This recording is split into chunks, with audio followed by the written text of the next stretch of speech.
നെഹ്റു വിട്ടുകൊടുത്തതൊക്കെ ഭാരതത്തിന് തിരികെ സമ്മാനിക്കുന്ന മോദി മാജിക് പാക് അധിനിവേശ കാശ്മീരിന്റെ കാര്യത്തിലും ഉണ്ടാകുമോ എന്നാണ് ലോകം ഉറ്റുനോക്കുന്നത്. എല്ലാവരും മറന്നു തുടങ്ങിയ POK എന്ന ഇന്ത്യയുടെ എക്കാലത്തെയും വലിയ മുറിവ് ഇന്ന് ഓർമ്മിക്കപ്പെട്ടു തുടങ്ങിയെങ്കിൽ നരേന്ദ്രമോദിയും അമിത്ഷായും ചേരുന്ന ദ്വയം ഇതിനുള്ള അണിയറ നീക്കങ്ങൾ തുടങ്ങിക്കഴിഞ്ഞു എന്നാണ് അതിൻ്റെ അർത്ഥം. നിലവിലെ സാഹചര്യത്തിൽ തകർന്ന് തരിപ്പണമായി നിൽക്കുന്ന പാകിസ്ഥാനെയും ആഗോളവേദികളിൽ അഭിമാനമുയർത്തുന്ന ഭാരതത്തെയും താരതമ്യം ചെയ്താൽ ഇന്ത്യയുടെ എക്കാലത്തെയും അഭിമാനക്ഷതത്തിന് പകരം വീട്ടാൻ കെൽപ്പുള്ള ഭരണാധികാരിയാണ് നരേന്ദ്രമോദി എന്നുള്ളതിൽ സംശയമേയില്ല. പാകിസ്ഥാനൊപ്പമായി പോയ ദുരവസ്ഥയിൽ പരിതപിച്ച് ജീവിക്കുന്ന പാക് അധിനിവേശ കാശ്മീരിലെ സാധാരണക്കാരായ ഭൂരിപക്ഷ ജനങ്ങളുടെ എല്ലാം അഭിലാഷം ഇന്ത്യക്കൊപ്പം ചേരാനാണ്. ഓരോ കാലഘട്ടത്തിലും താഴ്വരകളിൽ തീവ്രവാദത്തിൻ്റെ വിത്ത് വിതച്ച പാകിസ്ഥാൻ്റെ പ്രവർത്തികൾക്ക് ഇന്ത്യ നൽകിയ തിരിച്ചടി ഓരോരുത്തരുടെയും മനസ്സിലുണ്ട്. വിഭജനകാലം മുതൽ നിലനിൽക്കുന്ന പാക് അധിനിവേശ കാശ്മീരിനായുള്ള അവകാശവാദത്തിൽ ഇപ്പോൾ ഇന്ത്യക്ക് മുൻപെങ്ങുമില്ലാത്ത രീതിയിലുള്ള ഉത്സാഹമുണ്ട്. ആ ഉത്സാഹം ഇന്ത്യയുടെ മുറിവുണക്കുമോ എന്നാണ് ഇനി കണ്ടറിയേണ്ടത്. ചരിത്രപരമായി ജമ്മു കാശ്മീരിൻ്റെ ഭാഗമായ വലിയൊരു പ്രദേശമാണ് ഇന്നത്തെ പാക് അധീന കാശ്മീർ. ഹരിസിംഗ് രാജാവിൻ്റെ കാലത്ത് സ്വതന്ത്രമായി നിന്നിരുന്ന വലിയ ഭൂപ്രദേശം സ്വാതന്ത്ര്യാനന്തരം ഇന്ത്യക്കൊപ്പമോ പാകിസ്ഥാനൊപ്പമോ ചേരാൻ തയ്യാറായില്ല.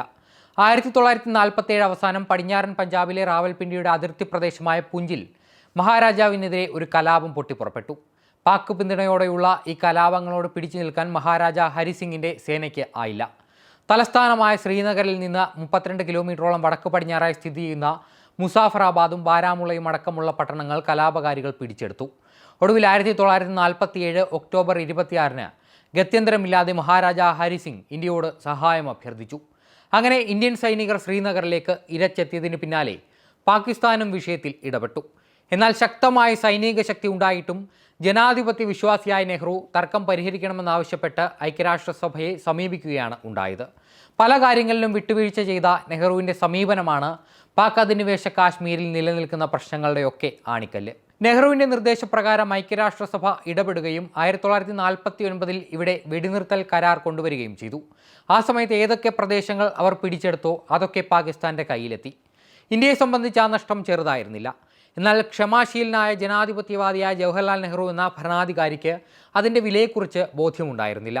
പാകിസ്ഥാൻ ആ പ്രദേശത്തെ ഒപ്പം കൂട്ടിയെങ്കിലും അവിടുത്തെ ജനങ്ങളുടെ ജീവിതത്തിൽ പാകിസ്ഥാൻ ഗവൺമെൻറ് ഒരു കാലത്തും ഇടപെട്ടിട്ടില്ല. ഇന്നും ഏറെക്കുറെ ആ രാജ്യത്തിനുള്ളിൽ കോളനിയായാണ് ആ പ്രദേശം നിലനിൽക്കുന്നത് തന്നെ. ഏതാനും കിലോമീറ്റർ അപ്പുറത്ത് ഇന്ത്യയുടെ ഭാഗമായ കാശ്മീരിൽ സമാധാനം പുലരുമ്പോൾ അവിടെയൊന്നും അശാന്തിയാണ്. ആ മണ്ണിനെ തീവ്രവാദികൾക്ക് തീരെഴുതി കൊടുത്ത പാകിസ്ഥാൻ സർക്കാരാണ് ഈ വിഷയത്തിൽ ഏറ്റവും പ്രധാന കാരണം.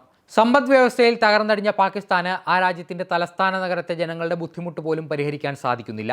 ഭക്ഷ്യധാന്യങ്ങൾക്കായി ജനങ്ങൾ നിരന്തരം തെരുവിലിറങ്ങുന്നു. പാകിസ്ഥാൻ ഗവൺമെൻറ്റിനെതിരെ നടക്കുന്ന പ്രക്ഷോഭങ്ങളും തുടർന്ന് ഈ സമരങ്ങളെ അമർച്ച ചെയ്യാൻ ഭരണകൂടം നടത്തുന്ന സൈനിക നടപടികളുമൊക്കെ ദിനംപ്രതി നമ്മൾ കേൾക്കുന്നതാണ്. എന്നാൽ കാശ്മീരികളുടെ യഥാർത്ഥ പ്രശ്നങ്ങൾ ആരും കേൾക്കുന്നില്ല. ജനങ്ങൾ ദുരിതത്തിൽ കഴിയുമ്പോഴും നിയന്ത്രണ രേഖയ്ക്ക് അടുത്ത് സൈനിക താവളങ്ങൾ വർദ്ധിപ്പിക്കുകയും ഭീകരർക്ക് ഒളിസങ്കേതങ്ങൾ ഒരുക്കുകയുമാണ് ഇന്നും അവിടെ പാക് ഗവൺമെൻറ് ചെയ്തു വരുന്നത്. എന്നാൽ ഇതിനെയൊക്കെ അമർച്ച ചെയ്യാൻ ഭാരതത്തിൻ്റെ സൈന്യം നടത്തുന്ന ഇടപെടലുകൾ എടുത്തു പറയേണ്ടതാണ്. 2016 സെപ്റ്റംബർ 28-ന് അവിടെ ഇന്ത്യൻ സൈന്യം നടത്തിയ സർജിക്കൽ സ്ട്രൈക്ക് കണ്ടു നിൽക്കാൻ മാത്രമേ പാകിസ്ഥാന് സാധിച്ചുള്ളൂ.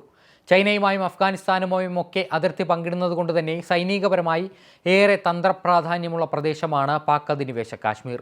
ഇതിനൊക്കെ പുറമെ POKയെ ഭാരതത്തിലേക്ക് ചേർക്കേണ്ടത് രാജ്യത്തിൻ്റെ അഭിമാന പ്രശ്നവും. ഇന്ത്യയിലെ ജനങ്ങൾ ഏറെക്കുറെ മറന്നു തുടങ്ങിയ POK ഇന്ന് വാർത്തകളിൽ നിറയുന്നുണ്ടെങ്കിൽ ഒന്നുറപ്പാണ്, ഇന്ത്യയുടെ എക്കാലത്തെയും വലിയ മുറിവുണങ്ങാനുള്ള നേരമായിരിക്കുന്നു.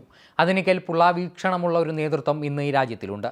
2024-ലും മറിച്ചൊരു വിധി ഇന്ത്യയിൽ ഉണ്ടാകില്ല എന്ന് ഏറെക്കുറെ ഉറപ്പായ സാഹചര്യത്തിൽ ഈ വിഷയത്തിൽ ഇനി മോദിയും അമിത്ഷായും എടുക്കുന്ന തീരുമാനങ്ങൾ എന്തൊക്കെയാണെന്ന് കാത്തിരുന്ന് തന്നെ കാണണം.